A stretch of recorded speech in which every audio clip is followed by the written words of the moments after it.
handsomest drowned man in the world.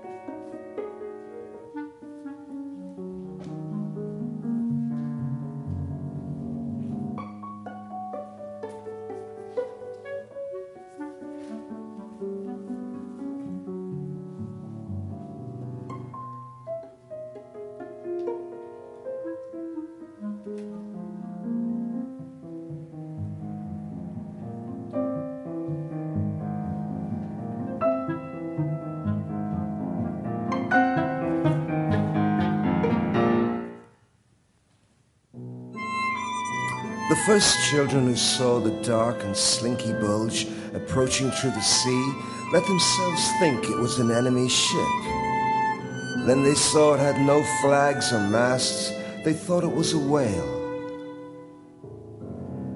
But when it washed up on the beach and they removed the clumps of seaweed, the jellyfish tentacles, and the remains of fish and flotsam, only then did they see it was a drowned man.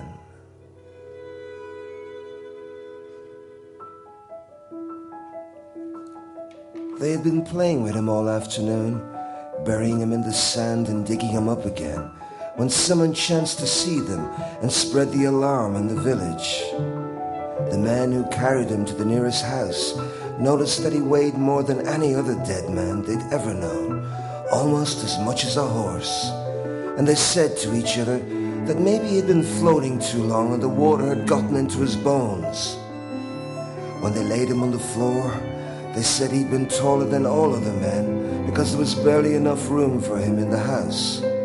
But they thought that maybe the ability to keep on growing after death was part of the nature of certain drowned men.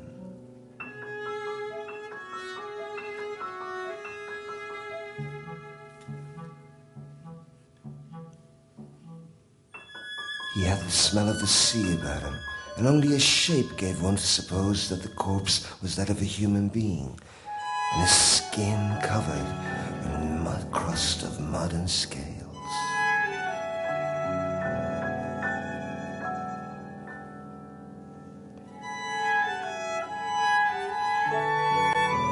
They did not even have to clean off his face to know that the dead man was a stranger. The village was made of 20-odd wooden houses, some courtyards, no flowers, spread amongst like a desert-like cape. There was so little land that the mothers always went about with the fear that the wind would carry off the children, and the few dead that the years had caused amongst them would be thrown off the cliffs.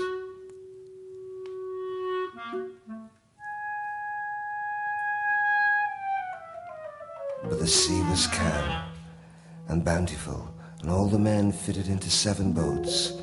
So when they found the drowned man, they simply had to look at one another to know that they were all there.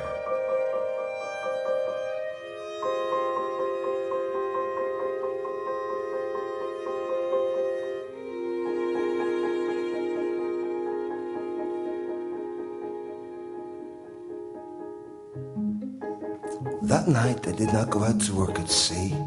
While the men went to find out if anyone was missing in neighboring villages, the women stayed behind to care for the drowned man.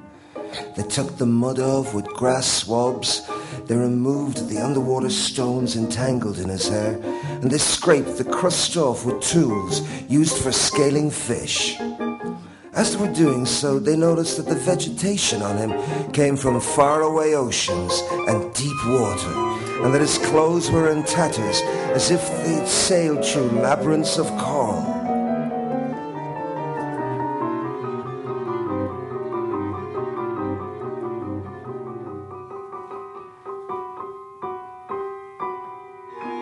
They noticed too that he bore his death with pride, for he did not have the lonely look of other drowned men who came from the sea, or that haggard, needy look of men who drowned in rivers.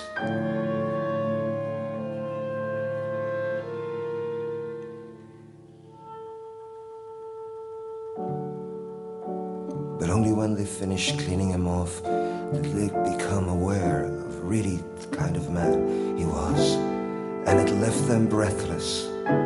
Not only was he the tallest, strongest, most virile and best-built man they'd ever seen, but even through the way they were looking at him, there was no room for him in their imagination.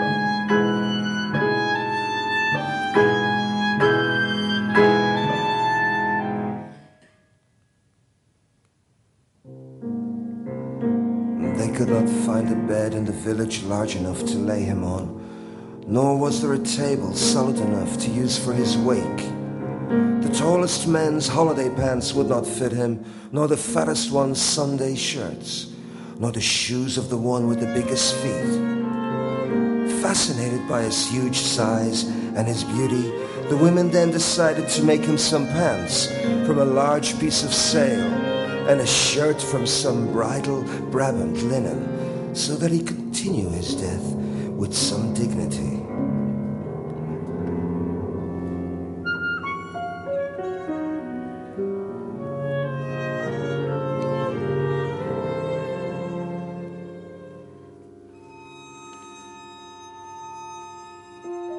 As they sewed, sitting in a circle, gazing at the corpse between stitches, it seemed to them that the wind had never been so steady, nor the sea so restless as on that night, and they supposed that the change had something to do with the dead man. They thought that if that magnificent man had lived in the village, his house would have had the widest doors, the highest ceilings, and the strongest floors. His bedstead would have been made from midship frame held together by iron bolts, and his wife would have been the happiest woman. They thought that he would have so much authority that he could call and draw fish simply by calling out their names, and that he would have put so much work into his land that springs would burst forth from among the rocks, so that he would be able to plant flowers on all the cliffs.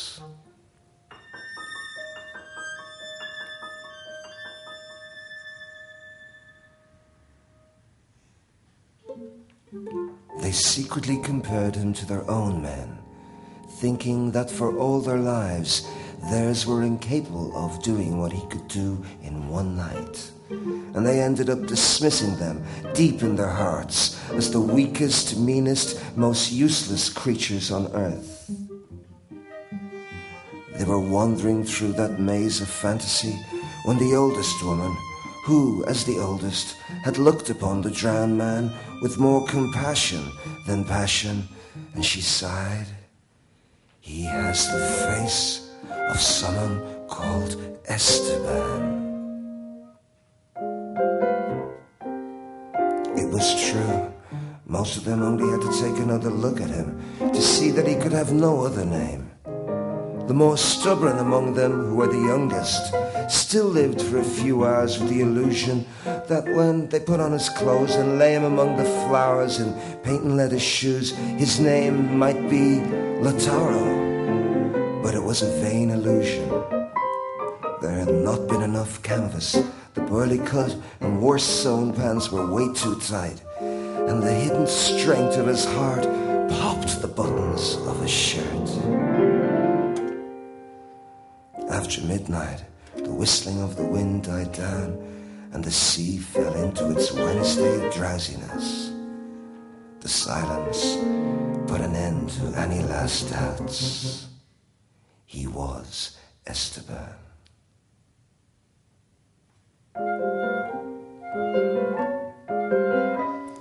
The women who dressed him, who had combed his hair, cut his nails, shaved him, were unable to hold back a shudder of pity when they had to resign themselves to his being dragged along the ground. It was then that they understood how unhappy he must have been with that huge body, since it bothered them even after death. They could see him in a life condemned to going through doors sideways, cracking his head on crossbeams, remaining on his feet during visits, not